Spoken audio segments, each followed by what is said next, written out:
출애굽기 4장 20절. 너는 바로에게 이르기를 여호와의 말씀에 이스라엘은 내 아들 내 장자라. 내가 네게 이르기를 내 아들을 놓아서 나를 섬기게 하라 하여도 네가 놓기를 거절하니 내가 네 아들 네 장자를 죽이리라 하셨다 하라 하시니라. 여호와께서 길의 숙소에서 모세를 만나사 그를 죽이려 하시는지라. 십보라가 차도를 취하여 그 아들의 양피를 베어 모세의 발 앞에 던지며 가로되 당신은 참으로 내게 피난편이로다 하니 여호와께서 모세를 놓으시니라. 그때 십보라가 피난편이라 함은 할례를 인함이었더라. 하나님께서 당신 백성을 건지러 애굽으로 들어갈 모세에게 나타나셔서 모세를 죽이려고 하는 그런 에피소드예요. 근데 이 에피소드가 어디에 붙어 있는가 하면 보시다시피 애굽 왕 바로에게 전하는 경고의 메시지에 붙어 있어요. 그걸 설명하는 이야기란 말이에요, 이게. 그 경고의 내용을 잘 보시면 하나님께서 당신 백성들을 이스라엘이라고 부르죠. 그리고 내 아들이라 그래요. 장자라 그래요. 벌써. 그런데 이때는 이스라엘이 아직 12지파로 나뉘지도 않았을 때입니다. 12지파가 되어 한 국가를 형성했을 때 그걸 이스라엘이라는 나라라 불러요. 근데 아직 애굽에 있는 이 중다한 잡족, 여기에 있는 이스라엘이 누구냔 말이에요, 여러분. 생각해 보세요. 아직 애굽을 나가지도 않았는데 무슨 이스라엘이 있냐고, 거기에. 가나안 땅에 들어가서 이스라엘이라는 나라가 된다니까요. 그럼 이 이스라엘은 뭐냐고요? 야곱의 다른 이름이에요, 이게. 야곱이 뭐예요? 애굽, 야곱.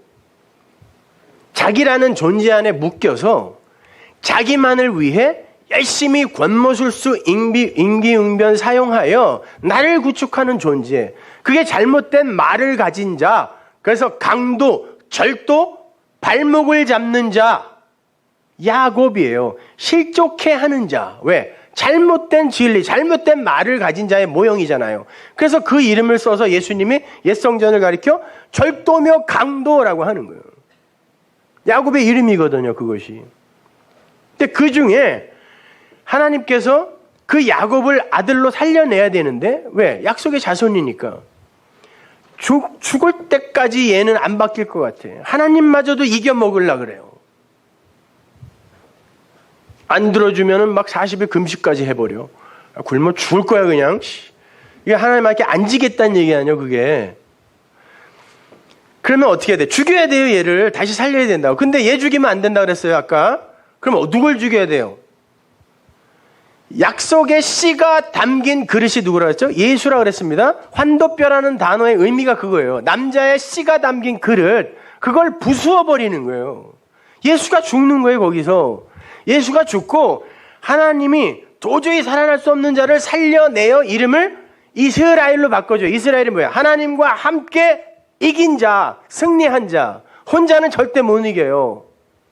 그러니까 그 이스라엘이라는 이름은 하나님과도 겨루려고 한 자라는 오명이기도 하지만 그럼에도 불구하고 하나님이 함께 하셔서 살려낸 자, 이기게 한 자라는 위대한 이름이기도 한 거란 말이죠.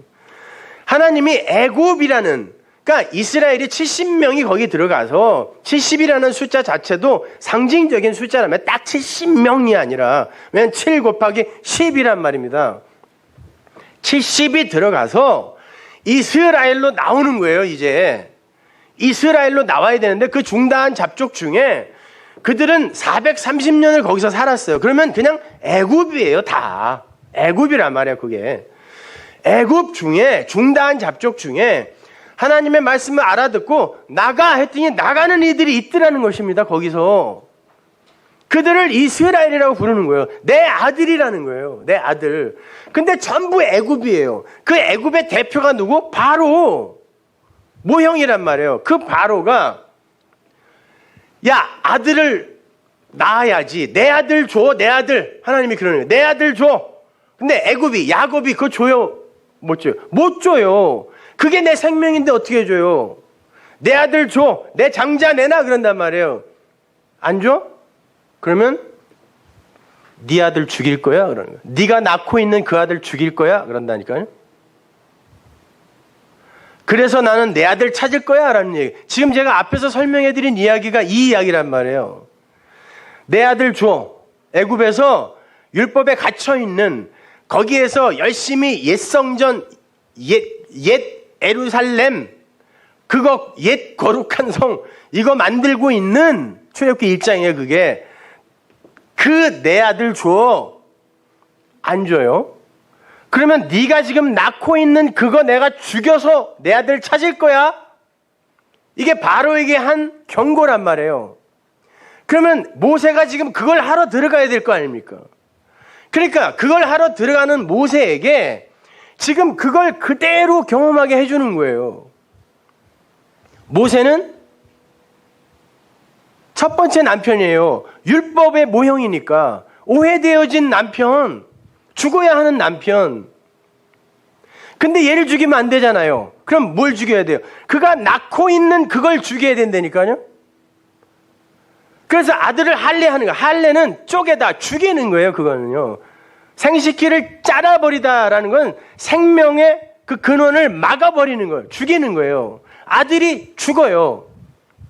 아들을 죽여서 죽어야 할 그자를 새 남편으로 만들어버리는 거예요. 그리고는 새 아들을 낳게 만드는 그게 출애굽이야를 설명해주고 지금 애굽으로 들여보내는 거란 말입니다. 그래서 새 남편 이야기가 나오는 거예요. 그게 그리스도라니까요. 말씀이에요. 그것이 진리의 말씀. 보세요. 하나님께서 아브라함에게 내가 약속의 약속의 자손을 주마 그랬어요. 너를 그렇게 만들겠다는 뜻이었어요. 근데 아브라함은 그의 수준에서 이해할 수 있는 게 뭐였냐면 나한테 자식을 주실라나? 그럼 하나님은 그 수준에서 말을 해줘야 돼요. 그래서 이삭을 줘요. 그러면 그 이삭을 통하여 하나님이 말씀하시고자 하는 그 진리가 뭔지를 알았으면 이 이삭은 어떻게 해야 돼요? 삭제돼야 되는 게 얘가 끝까지 가치로 존재하면 안 되는 거예요. 교회의 그 모형인 믿음의 조상 아브라함에게 있어서. 그래서 하나님이 죽이라고 그러는 거예요. 가서 죽여. 이제 알았지? 죽여. 거기서 또 한 번 모형을 설명해 주는 거죠. 그 아이가 죽었다가 산 자의 모형이고 그것을 통하여 죽어야 할 아브라함, 구원받을 교회가 진짜 신부로 서는 모형을 거기서 한번 또 보여주는 거란 말입니다. 그래서 죽지 않았는데도 불구하고 그가 죽었다 살았다 그래요.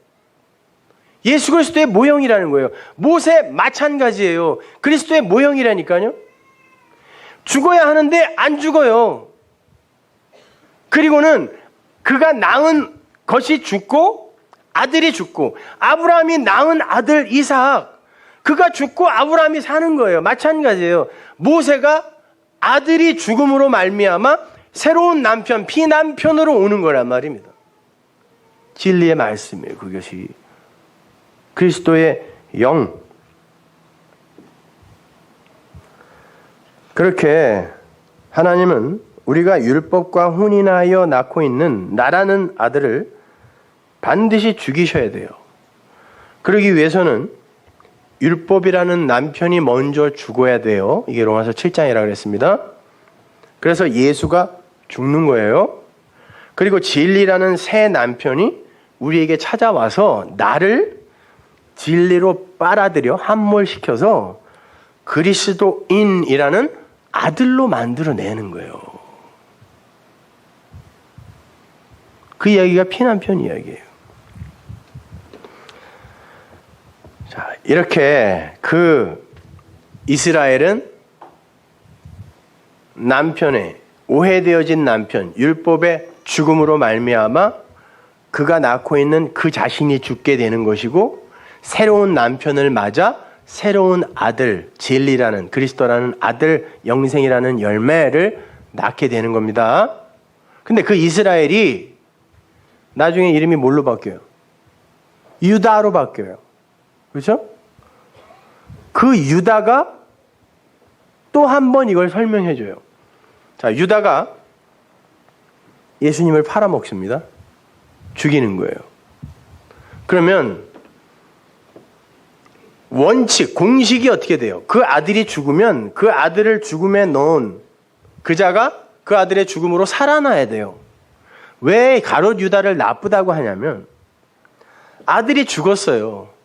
가인 마찬가지예요. 죽어야 할 아벨이 죽었습니다. 그러면 나는 이렇게 살인자인데 이 형제의 죽음으로 말미암아 내가 살아나는 거구나라고 그 죽음을 찬송하는 거예요. 근데 가인 뭐라고 했어요? 내 죄가 중하여 그래요. 무슨 위대한 박애주의자 하나 나신 거죠. 율법주의가 그래요.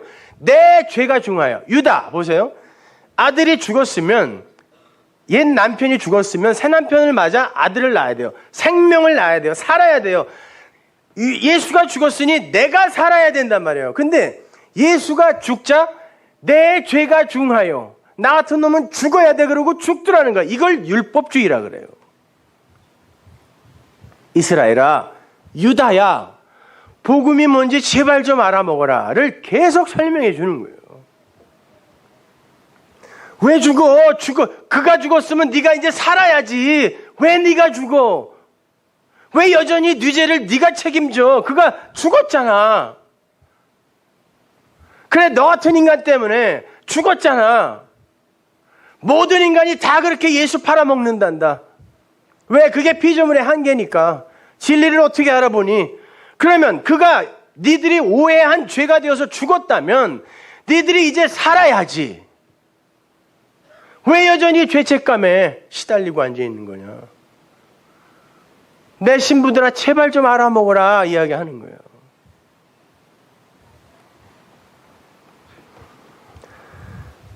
그래서 성경에 보면 니들이 니들 자신을 용서해, 네 형제를 용서해, 이런 말이 나오는 거야. 안 그러면 나 니들 용서 안 해? 이렇게 오해가 될 만한 이야기들을 계속 반복하여 하시는 거예요. 내가 내 형제 용서 안 하면 하나님이 나 용서 안 해? 그러니까 내가 속으로는 저거 죽이고 싶지만 참아야지. 이거 하라는 게 아니에요. 그게 뭐가 용서예요? 1만 달란트 빚진 자가 주인에게 탕감을 받아요. 1만 달란트는 당시에 이스라엘이 로마에게 1년 동안 바치던 조공이 800달란트였으니까 개인이 1만 달란트의 빚을 진다는 게 가능해요? 불가능. 그건 못 갚는 돈의 그냥 하나의 상징이에요. 한 나라가 1년 동안 바치는 조공이 800이었는데 1만이 뭐냐고요. 근데 주인이 아무튼 비유니까 탕감해줬어요. 용서해줬어. 살려줬다니까요. 근데 쉰둘레오, 동관, 자기와 똑같은 종이란 뜻이에요. 쉰둘레오. 동관 하나가 지나가는데 자기한테 100데나리온, 그러니까 2,000원 빚진 거예요. 수조원을 지금 탕감받고 나왔는데 2,000원 빚진 애가 지나가네? 근데 걔를 탕감을 못 해줘요, 이 사람이. 그래 놓고 감옥에 가둬버린다니까요. 이게 무슨 얘기겠어요? 여러분, 우리가 진짜 용서가 뭔지를 안다면, 그리고 내가 어떤 지경에서 그 용서를 받은 자인지를 안다면, 내가 어떤 죄를 봤어요. 내 형제의 실수를 봤어요. 그러면 어떻게 반응이 먼저 나와야 돼요? 그래, 나는 너보다 더 더러운 죄인 중에 괴수였어. 근데 하나님이 진리의 말씀을 나에게 주어서 세상에 나가 용서받았다라는 그 사실을 알게 해주셨단다. 야, 걱정하지 마. 내가 너에게 그 용서받을 수 있는 진리의 말씀을 전해줄게. 나에게 치료약이 있어. 야, 걱정하지 마. 라고 반응이 먼저 나와야죠. 내가 진짜 용서받은 사람이라면, 야, 걱정하지 마. 난 너보다 더 했어. 근데 내가 용서받았다? 탕감받았어. 그러니까 너도 이걸 깨달으면, 그 주인이 누군지를 알면은 너도 그거 탕감받을 수 있어. 용서받을 수 있어. 라고 그에게 전해주려고 할 거 아니에요. 근데 내 안에 그게 없으면 어떻게 돼요? 돌이라도 던져서 저거와 나는 아무 관계 없다라는 걸 자꾸 증명해야 돼요. 그래서 그렇게들 욕하는 거예요. 누가 잘못 하나 살짝 하잖아요. 인터넷에다가 수만 개 댓글을 올리면서 지랄들 떠는 게 용서받은 경험이 없어서 그래요. 아니, 그렇잖아요. 죽을 병 걸려서 왔어요, 누가. 근데 내가 금방 어떤 약을 먹고 낫다고요. 그리고 내 안에 그게 있어요. 그러면 그 사람이 왔을 때 너는 어떻게 뭘 했길래 그런 병이 걸렸니? 라는 반응보다는 야 여기 있어. 이거 먼저 주려고 할 거 아니에요. 나는 죄인 중에 괴수에서 1만 달란트에서 용서받았는데 그까지 100데나리온 이거 반 알만 먹어도 돼. 라고 나올 거 아닙니까? 그런데 100데나리온 빚진 자를 감옥에다가 가뒀다는 건 뭐예요? 여전히 율법으로 정죄해서 그에게 죄책감을 들게 만들었다는 얘기예요. 이게 오늘날 교회가 하고 있는 일입니다. 그래서 그 죄책감 자극해서 헌금 뜯어먹으려고. 사람들은 그런 거 할 때 굉장히 자기가 뭘 하고 있다라고 생각하기 때문에 그 순간만큼 마음이 편해지거든. 협박하는 거예요.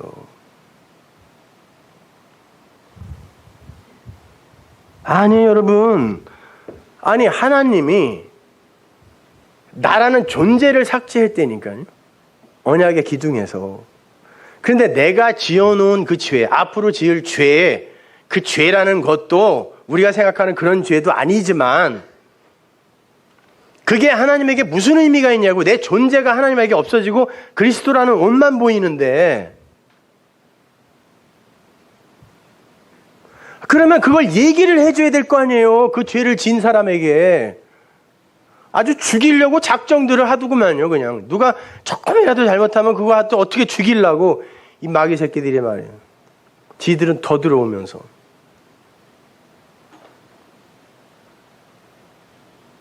그러니 용서는 무슨 용서냐고. 용서 받은 적이 있어야지. 가둬버리는 거예요. 그랬더니 주인이 뭐라 그래요? 오, 네가 내가 너에게 해준 용서가 뭔지를 이해를 못하는구나. 그러면 너 일로 와봐. 1만 달란트 다 갚어. 너 그거 다 갚을 때까지는 못 나온다 하고 그를 감옥에 넣어요. 그러면 개인이 1만 달란트를 감옥에서 어떻게 갚아요? 너 죽으라는 거예요. 그놈이 사망에 들어갈 자다라고 이야기하는 거예요. 근데 우리가 전부 그 일을 하고 있다니까요. 전부. 그러니 예수 믿는 놈이 어디 있냐고, 이 세상에 지금. 하나님의 은혜가 아니면 누가 예수를 믿겠냐고요. 여전히 진리를 안다고 하는 우리도 그러고 있는데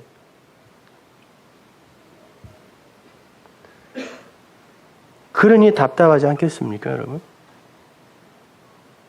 용서가 뭔 줄 알아? 은혜가 뭔 줄 알아? 그러니까 돌이라도 던져서 난 너와는 달라. 이거 해야죠. 돌이라도 던져서.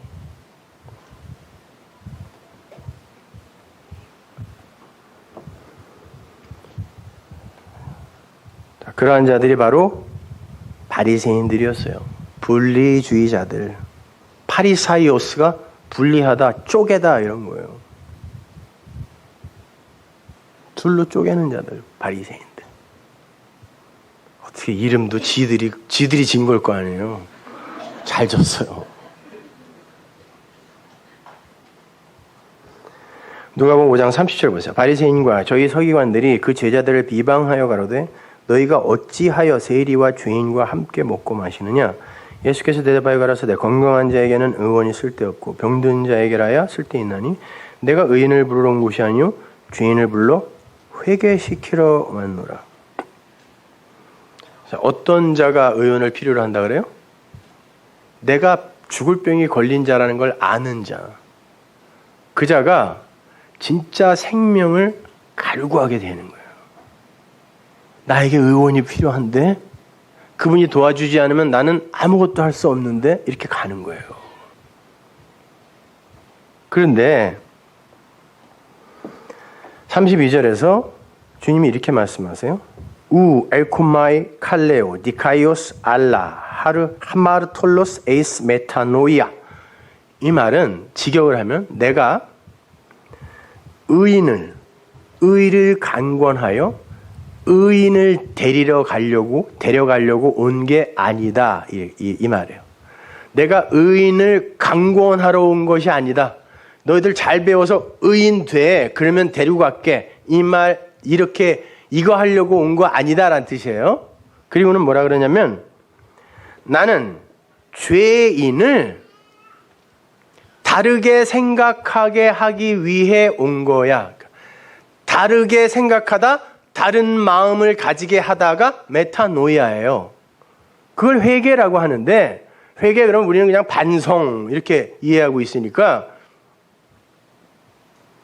메타노이아는 내가 어떤 것을 인식하여 생각을 하고 있고 정리를 하고 있는데, 하나님이 야 그거 아니야 라고 가르쳐서 그걸 올바로 보게 해주는 걸 메타노이아라 그래요. 메타와 노이아. 그게 뭔지를 알게, 죄인이 뭔지를 알게 해주러 온 거야.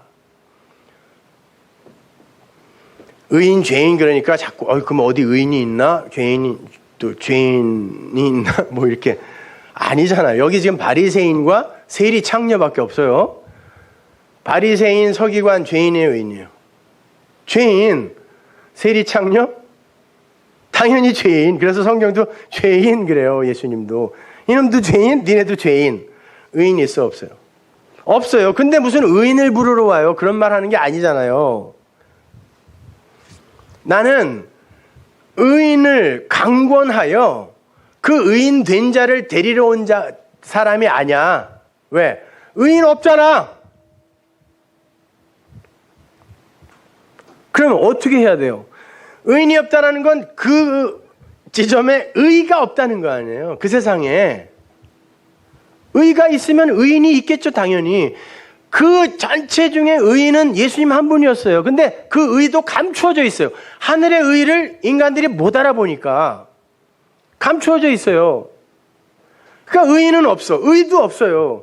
주님이 그 안에 있는 의를 하늘의 것으로 이야기해봐야 못 알아들어요. 그러면 그 의를 어떻게 설명해야 되냐고요. 그들이 갖고 있는 건 죄밖에 없어요. 그들이 갖고 있는 건 죄밖에 없어요. 그리고 그게 가장 익숙해. 그러면 그 의를, 하늘의 의를 뭘로 설명해야 되냐고. 그 죄가 뭔지를 가르쳐서 그게 뭔지를 올바로 깨달아. 아, 이게 죄야. 이게 진짜 죄야. 그러면 그거 하지 말아야지가 의라 말이에요.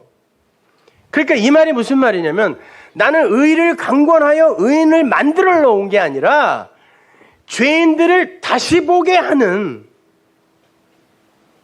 율법, 이걸 내가 없애러 온 게 아니라 그 율법이 뭔지를 다시 보게 하는 메타노이아야. 이게 다시 보게 하는 일을 하여 너희가 다시는 선악과 안 따먹도록 의인 되도록 하러 온 게 나야, 이 말이란 말이에요.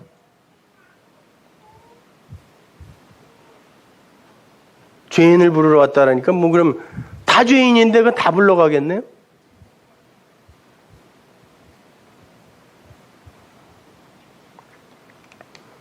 죄와 죄인이라는 개념을 다르게 생각하게 만들어서 구원하는 거예요. 그러니까 여러분이 그 죄와 죄인이라는 걸 다르게 생각하면, 야, 저거는 어떻게 저런 죄를 졌어, 저거? 아유, 저거는 내가 저런 인간하고 같이 천국 간다면 난 거기는 안 간다. 그렇게들 많이 생각하잖아요. 상급, 차등 상급론이 그거 아닙니까? 인간들의 행위를 차등으로 나누어서 쟤는 조금 괜찮은 사람, 얘는 조금 못한 사람, 얘는 더 더러운 사람, 아주 더러운 사람, 뭐 이렇게 나누는 거. 그거에 따라 상도 주고 벌도 준다는 게 차등 상급론이잖아요.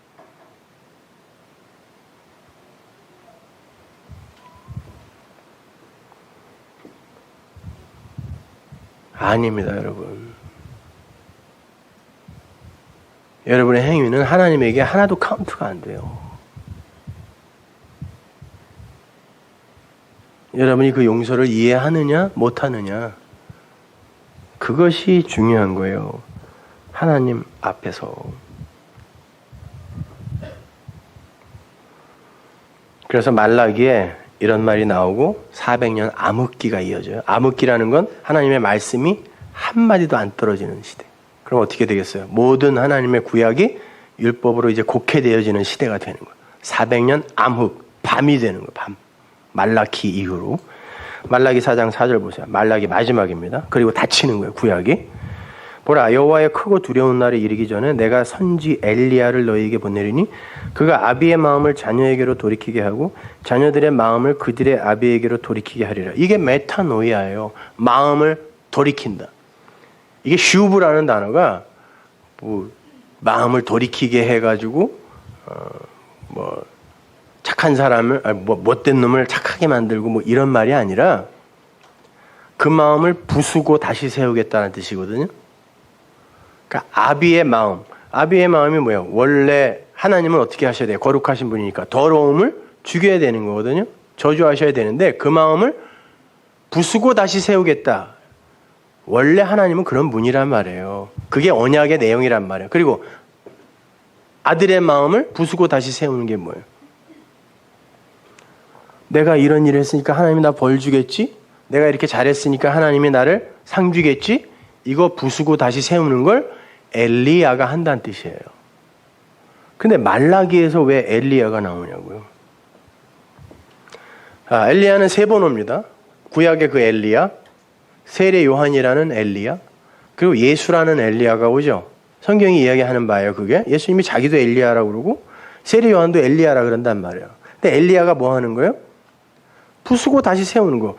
엘리야가 엘리사에게 겉옷 넘겨주죠. 수요일 날 안 온 사람들은 잘 모를 텐데 겉옷이 뭐라 그랬어요? 진리의 말씀이에요.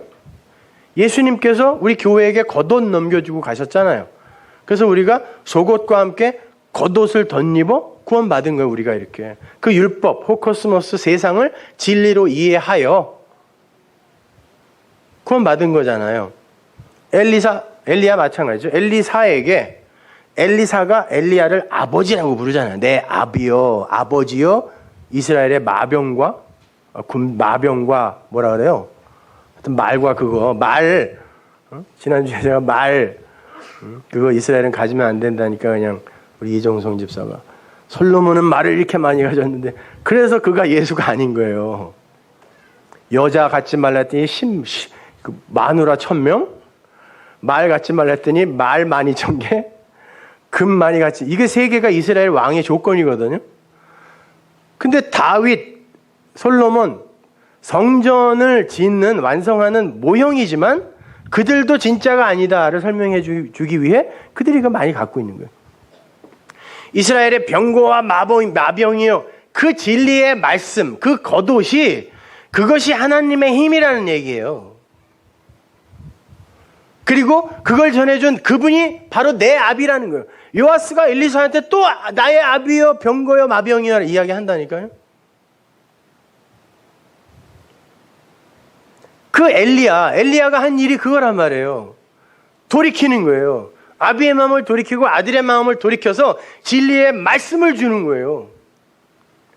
세례 요한이 와서 뭐라 그랬어요? 회개하라, 메타노이아, 마음 바꿔. 그러면 예수님 뭐라 그래요? 회개하라, 마음 바꿔.